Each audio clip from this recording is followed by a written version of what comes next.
as absurd as it sounds, I think this whole myth, or this message that society perpetuates, that, you know, as a young person you don't have to have it figured out. I think that's total rubbish, you know.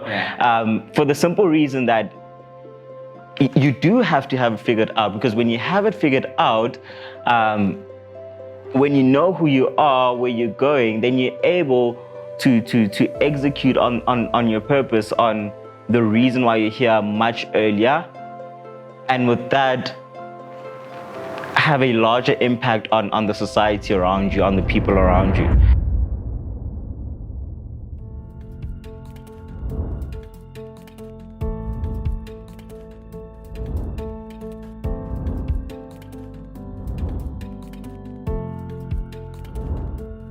Hi everybody, welcome to our very first episode of the Leaders Podcast. You here because you believe that you too have been called to build and live an impactful life. However, you understand that having potential that cannot be put into fruition is similar to a purposeless life.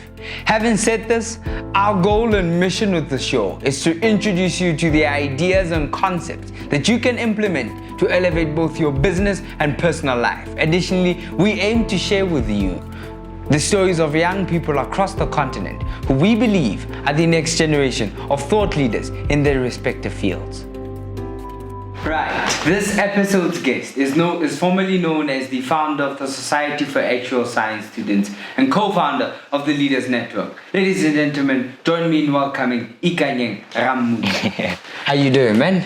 I'm awesome. How are you? It's good. I'm good, thanks. Thanks for having me on the podcast. It is such a pleasure to be here.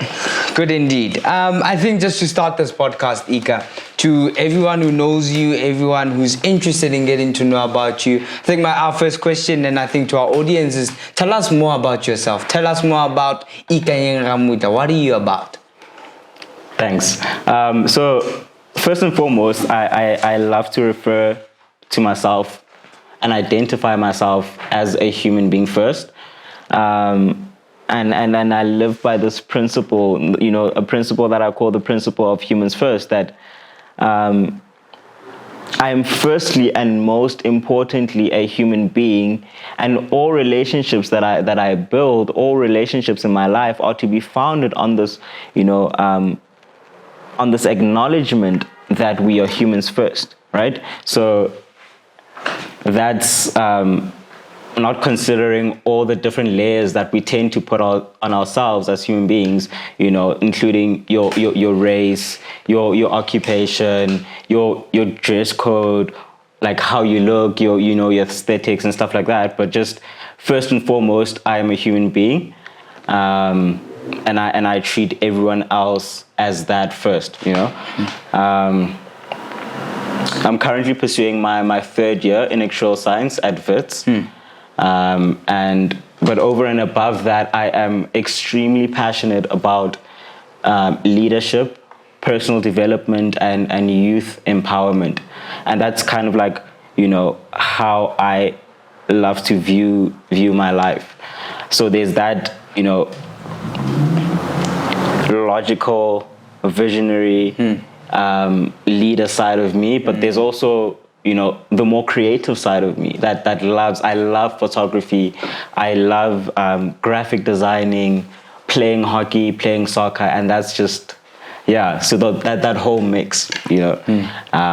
Yeah, I think totally love it. I think while I was listening to your answer, what I love a lot about you is that there's this complexity, you know what I'm saying? You spoke about different areas that make you. And I think before the Leaders Podcast, you've been working on this thing called the Leaders Journal, which is essentially the baby of the Leaders Network. I think to the audience, tell us much more around the Leaders Journal. What is the thinking behind it? Why does it exist? Tell us more about that. Awesome. So when I first started, you know, the Leaders Journal, it was just a product of just thoughts that I had, you know, spending a lot of time in what a friend of mine and I call data processing time, and I actually wrote about it in one of the recent posts, in one of the recent journal entries. So spending a lot of time in solitude, spending a lot of time in silence, thinking, praying, meditating, and so through writing in my journal daily, it kind of came about to be like, okay, all of this knowledge and this wisdom that I'm getting, from the thinking, from the conversations that I've had with people, with close friends of mine, with family, with colleagues, with leaders of mine, I was like, okay, I can't afford to keep this knowledge to myself. And so I started thinking around starting a blog, but I didn't want to, so I wanted to break this destructive habit that I had of over planning and over dreaming at the cost of execution. And so I decided to start posting quotes from all these things on my Instagram. And actually till this day I still post a leaders journal entry every single day. And so that's how the leaders journal kind of started, and it grew from there to the digital journal that we have now, and now the Leaders Podcast. I think it's quite an interesting concept that you're speaking about. When you're speaking about the purpose of the Leaders Podcast, you speak about this idea of selfless sacrifice, one which I'm even interested in, you know what I'm saying? Yeah. I think to move on to our next thing, I think a lot of young people, a lot of questions around this idea called purpose, and listening to you seem to speak a lot about it. Not saying that you have fully grasped it, but I think what are some of your ideas around why you think this is important for young people to grasp this concept of purpose? Beautiful. So 2019 was a tough year for me. 2019 was like, I don't know, I kind of like went through an existential crisis. And this was brought about by the fact that basically I was failing in my academics, right? And always being, having the privilege of being someone that's been gifted academically, not doing well in my academics came as a shock to my system. I started asking a lot of questions about, who I am, what am I here for? Is this really the path that I should be taking? Is this the right thing for me? Is the degree that I'm studying the right one for me? And so I kind of went on this journey to finding more and more of myself, what I'm actually passionate about, what I'm actually interested in, and which route I want to take, in my life. But as absurd as it sounds, I think this whole myth, or this message that society perpetuates, that, as a young person, you don't have to have it figured out. I think that's total rubbish, for the simple reason that you do have to have it figured out, because when you have it figured out, when you know who you are, where you're going, then you're able to execute on your purpose, on the reason why you're here much earlier. And with that, have a larger impact on the society around you, on the people around you. So, and having said that, that doesn't mean that you have to have it, know all the intricate details of your life and how the next day is going to pan out exactly. But it just means you have a sense of direction, that you're not confused. You know who you are. You are whole as a human being. And in knowing that, which opportunities to take, which path to take. And so that's why I believe, purpose is extremely important. And that's one of the reasons that actually led me to starting the Leaders Journal, whose mission is to democratize the finding and the execution of purpose, which in simple terms means lowering the barriers for people knowing themselves, for people, knowing who they are and which path they're meant to take, and helping people execute on that.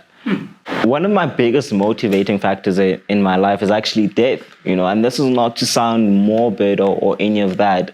But I believe that, the mortal man, us human beings, who have not yet built an intimate relationship with their mortality, lives as if, both consciously and perhaps subconsciously, that they'll live forever. And the fact of the matter is that we're not here forever. Like, we have a limited time. You have a limited time on this planet, and so do I. And that's where the importance of acknowledging, of realizing your purpose early on in life comes in, because when you are conscious of your purpose, then you have the inherent opportunity to execute on it at an earlier stage, and that will result in more impact in the societies and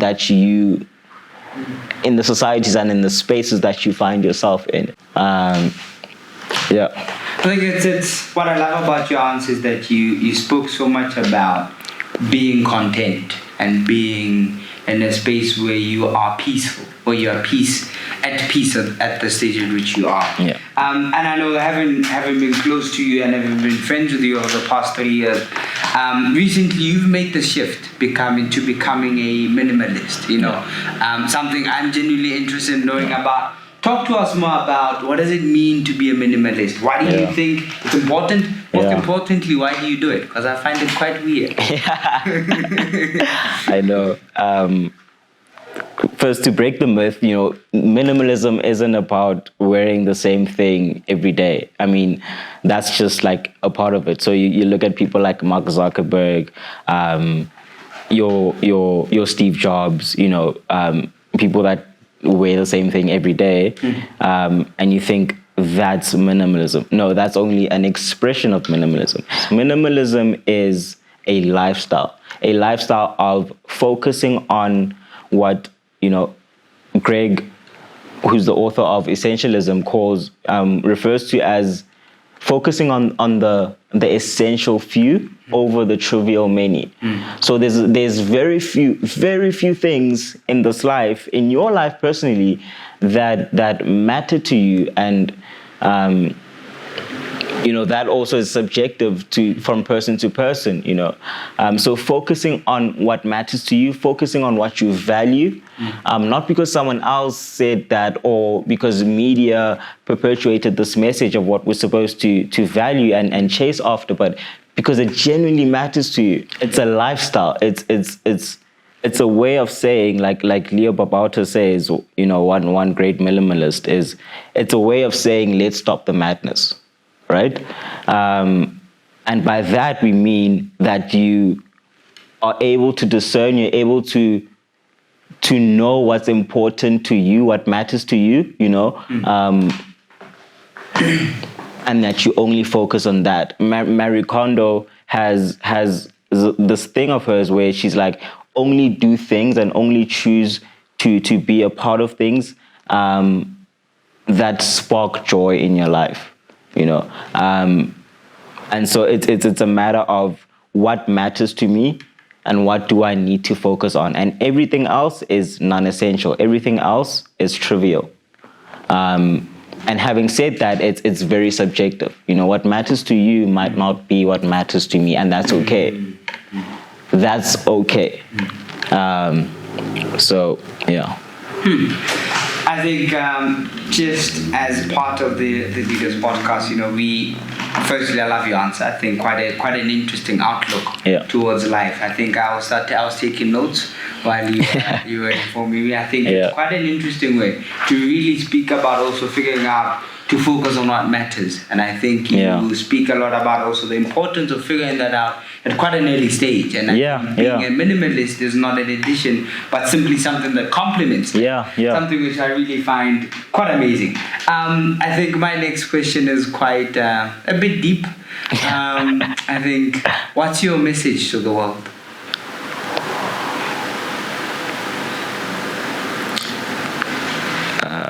Know yourself.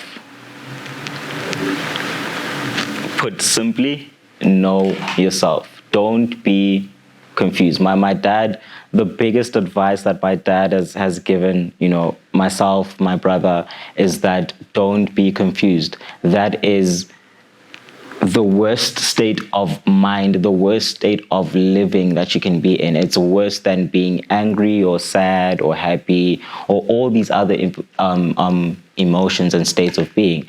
But when you know yourself, when you are aware of who you are, and that speaks to purpose, that speaks to self-awareness. When you know who you are, you inherit the ability and the privilege to live an intentional life, a life that is by design and not by circumstance. So know yourself, and for me that's been the journey as well. Helping people to, as I grow in knowing myself, as I grow in being more of who I am and who I was created to be. It's also helping others along that journey to knowing themselves. Because when you know yourself, you are able to add value to society in a way that only you can. Quite an interesting outlook, quite a beautiful answer. I think to the audience, how can our viewers stay in touch with you? Where can they find you? Where can they access you? Yeah. So I'm on Instagram at Ikanyeng Rammutla. You can follow the Leaders Journal at the Leaders Journal XYZ on Instagram and at the leadersjournal.xyz. And then to follow what we're doing with the Society for Actual Students, you can follow at the Society for Actual Students on Instagram, and then also the website. Right, there you have it from Ikanyeng Rammutla himself. Guys, go check out his social media pages, go check out what he's about, go follow the Society for Actual Science Students. Once again, from the Leaders Podcast, we believe that as more and more young people go conscious of their unique purpose, as they discover their hidden pearl, they essentially add value to society in the only way they can. Until next time.